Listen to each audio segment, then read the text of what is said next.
Hey everyone, welcome back to the channel. Today I've got some wild stories for you all about the infamous Karens. From public meltdowns to getting put in their place, these stories will definitely keep you entertained. So grab a snack, sit back, and let's dive in. I work at a small family-owned coffee shop that's pretty popular with the locals. It's cozy, quiet, and we have a lot of regulars who come in every morning for their coffee before work. One Thursday morning around 8 a.m., in walks her, mid-40s, huge sunglasses, messy bun, clutching her designer handbag like it's a crown jewel. You could smell the entitlement before she even opened her mouth. She immediately cuts to the front of the line and says, "Hi, I need a triple shot, oat milk, extra hot, half-sweet vanilla latte, and make it quick. I'm in a hurry." I tell her politely that there's a line and she'll need to wait her turn. She lets out the loudest, most dramatic sigh I've ever heard in my life and says, "Do you even know who I am? I'm a paying customer. I come here all the time, and I don't have time for this." The guy behind her, a regular named Mark, chimes in, "Lady, we're all paying customers. That's why there's a line." She shoots him a glare that could melt steel, then turns back to me and demands to speak to the owner. I calmly tell her that the owner is in the back, but he's busy roasting beans and won't be available for a few minutes. She rolls her eyes and mutters something about pathetic customer service. When it's finally her turn, she repeats her order, but slower, like she's talking to a child. I make her drink exactly as she requested, hand it over with a smile, and she immediately takes a sip, then slams it back down on the counter. "This is not extra hot." "Do it again, and this time, get it right." Before I can respond, Mark, still waiting for his order, steps forward, takes her cup and says, "Sure thing, I'll fix it for you." He walks straight to the trash, dumps the drink out, drops the cup in the bin, and hands her a $5 bill from his wallet. "There you go. Now you can take your attitude somewhere else and let the rest of us get our coffee in peace." The entire cafe goes silent for a moment, then bursts into laughter.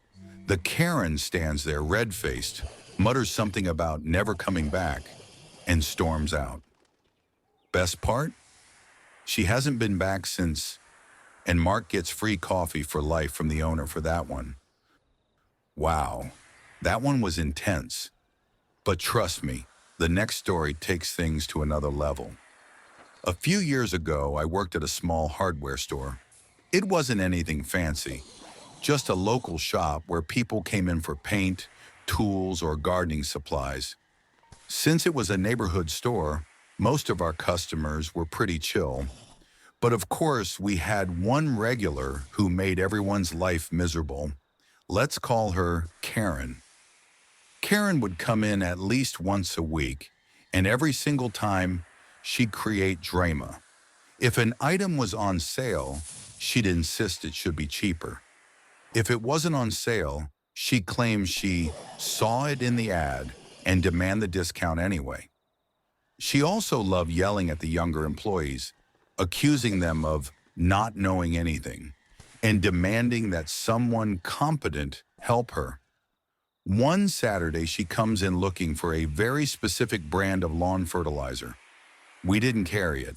I explained politely and even suggested an alternative, but she cuts me off and starts yelling, "This is ridiculous.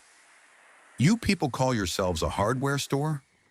I bet Home Depot would have it. Why don't you order things your customers actually need?" At this point, the line behind her is growing, and everyone is rolling their eyes. I stay calm and offer again to show her similar products. She refuses and demands to speak to the manager. The funny part? Our manager, Dave, had dealt with her countless times before.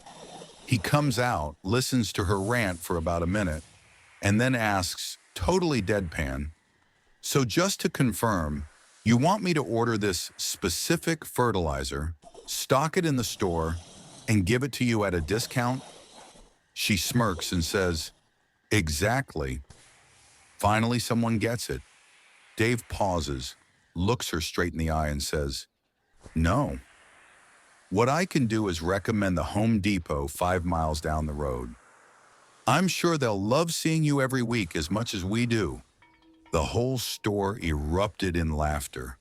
Karen turned bright red, sputtered something about terrible service, and stormed out. The kicker: a week later, one of our regulars told us they saw her at Home Depot, screaming at a cashier there. Guess some people really do make being a Karen their full-time job. Unbelievable, right? Well, wait until you hear what happened in this next situation. A couple of years ago, I took my daughter to one of those indoor playground cafes. You know, the kind where kids can run wild while parents sit down with a coffee. Everything was great at first, until Karen and her son showed up. Her kid was a total menace. He was shoving smaller kids down the slide, snatching toys and even throwing balls at toddlers. Naturally, a few parents, myself included, went up to Karen and politely asked her to step in. She just waved her hand and said, "Kids will be kids. Stop being so sensitive." It went on for almost an hour. Finally, her little terror pushed my daughter off a climbing structure, and she landed hard on the mat. My daughter's fine. She's tough. But another boy, maybe 7 years old, saw what happened. He marched right up to Karen's kid and shouted, "Leave her alone." Then he grabbed the toy back that Karen's son had just stolen and walked off. Of course, Karen lost her mind. She stormed over to the front desk, dragging her son behind her, and demanded to see the manager. She started yelling about how her precious boy was being bullied and that the staff needed to do something immediately. The manager calmly walked over, asked a few parents what had been going on, and let's just say Karen didn't get the answer she wanted. Every single parent backed each other up, telling him how her son had been harassing kids all afternoon, while Karen ignored it. The manager turned to her and said very firmly, "Ma'am, this is a family-friendly space. If your child can't play nicely and you refuse to intervene, I'm going to have to ask you both to leave." Karen's face turned bright red. She tried to argue, but the manager didn't budge. A couple of parents even clapped as she stomped out with her son. Best part? The second they left, the whole play area felt lighter. The kids actually played together without chaos, and all the parents could finally relax. If you thought that was bad, just hold on. The next Karen managed to outdo herself. Last year, I was driving home from work when a woman, who turned out to be a total Karen, pulled right out of a parking lot without even looking. She crossed 2 lanes and slammed straight into the side of my car. Luckily, no one was hurt, but my car definitely took a beating. We pulled over, and the first thing she did was march over to me with her hands on her hips and say, "You should have stopped. This is your fault." I was stunned. I told her, "Ma'am, you pulled right out in front of me. I had the right of way." She rolled her eyes and snapped, "No, you weren't paying attention. If you were a better driver, this wouldn't have happened." By then, a small crowd had gathered, and even a couple of people who saw the accident came over to check if I was okay. Both witnesses told her, "Lady, it was obviously your fault. You didn't even stop," but Karen wasn't having it. She kept insisting I should apologize to her. When the police finally arrived, she practically sprinted over to the officer, pointing at me and ranting about reckless drivers. The officer let her talk, then calmly asked for both of our licenses and registrations. He went back to his car for a few minutes, then returned and said, "Ma'am, based on the damage, the traffic camera at the intersection, and the statements from multiple witnesses, it's very clear you were at fault here. You're being cited for failure to yield." Her jaw dropped. She started yelling at the officer about how unfair it was, how the cameras were wrong, and how everyone was against her. The officer didn't even flinch. He just handed her the ticket and told her she was free to contest it in court if she wanted. Meanwhile, I got my police report for insurance and was free to go. As I drove off, she was still standing there, red-faced, yelling about how she was the real victim.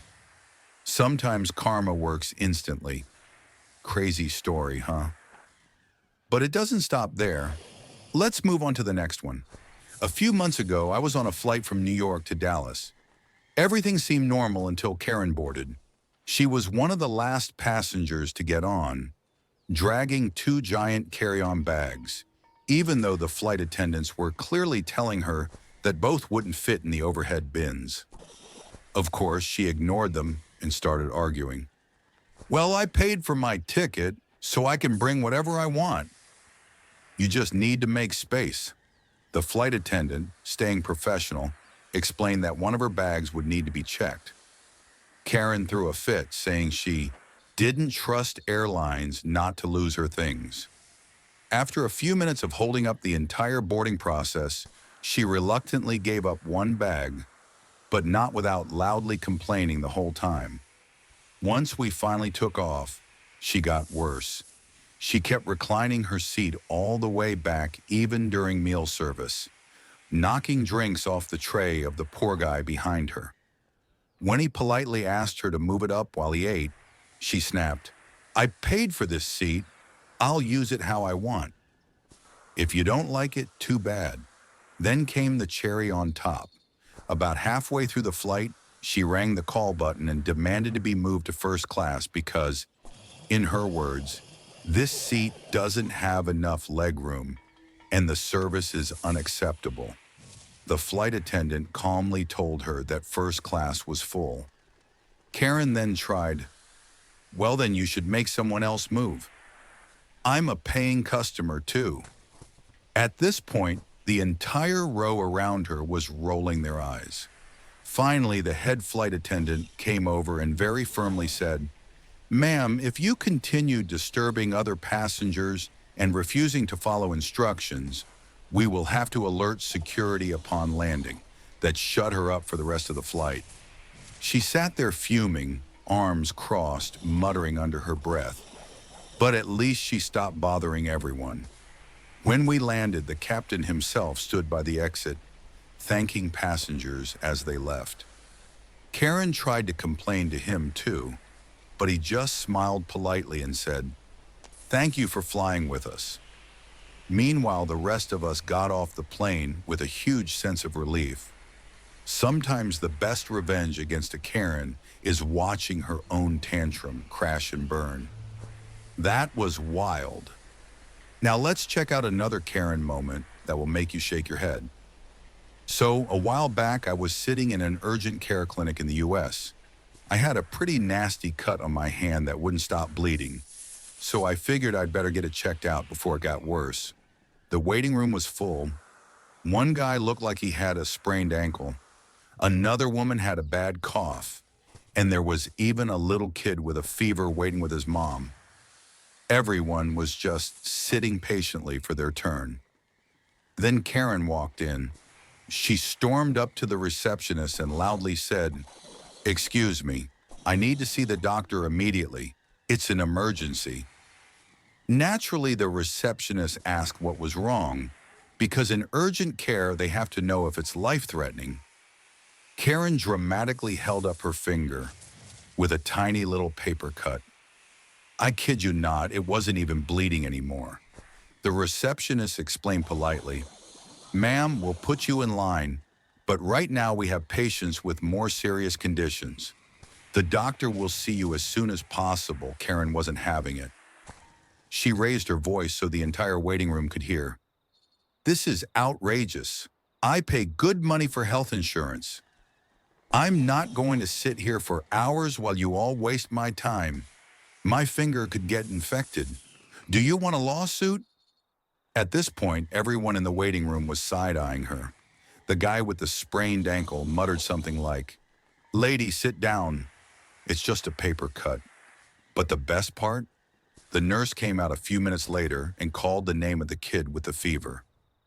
Karen immediately tried to follow them back, saying, "Well, if he's going, I'm going too. I was here before him." The nurse stopped her cold and said, "Ma'am, this child has a fever of 103. That's considered urgent. Please return to your seat or we'll have to ask you to leave." Karen turned bright red, sputtered something under her breath, and sat down in a huff. The rest of us tried not to laugh. After another 30 minutes, she gave up, stormed out of the clinic, and shouted on her way out, "This place is a joke. I'm calling corporate." The receptionist didn't even look up, just calmly said, "Have a nice day, ma'am."